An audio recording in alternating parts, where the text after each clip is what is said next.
সাবেক আইজিপি বেনজির আহমেদ ও রাজস্ব কর্মকর্তা মতিউর রহমানের বিরুদ্ধে পাওয়া তথ্যে দুর্নীতির সত্যতা পেয়েছে দুদক, জানিয়েছেন সংস্থাটির আইনজীবী খুরশিদ আলম।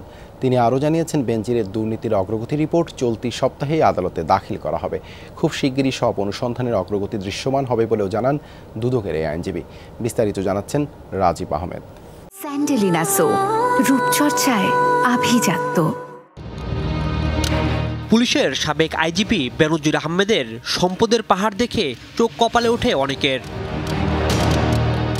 আরেক সরকারি কর্মকর্তা মতিউরের সন্তান ইফাত 15 লাখ টাকায় ছাগল কেনার ঘটনায় দেশ জুড়ে তোলপাড়। প্রশ্ন ওঠে, সরকারি চাকুরিতে এত টাকার উৎস কি?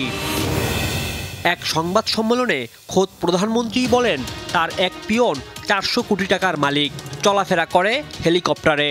এরই মধ্যে কোটা আন্দোলনের নতুন ইস্যু ঘুরে অপরাধী পার পেয়ে যাওয়ার ঘটনাও নতুন নয়। দুদকের আইনজীবীর কাছে প্রশ্ন, বেনজির মতিউরদের অবৈধ সম্পদ অর্জনের তদন্তে আর কি পাওয়া গেল? আদালত যখন আদেশ দিয়ে জব্দ করার নির্দেশ দেয়, তখন আপনাকে ভাবতে হবে দুদক যে তথ্যপত্র পেয়েছে তার প্রাথমিক সত্যতা আছে। বেনজির মতিউর ছাড়াও আরও অনেক আছে, কোনোটাই হারিয়ে যাওয়ার বা ধামাচাপা দেওয়ার কোনো সম্ভাবনা নাই। খুব দ্রুতই আদালতে দেওয়া হবে প্রতিবেদন, জানান দুদকের আইনজীবী।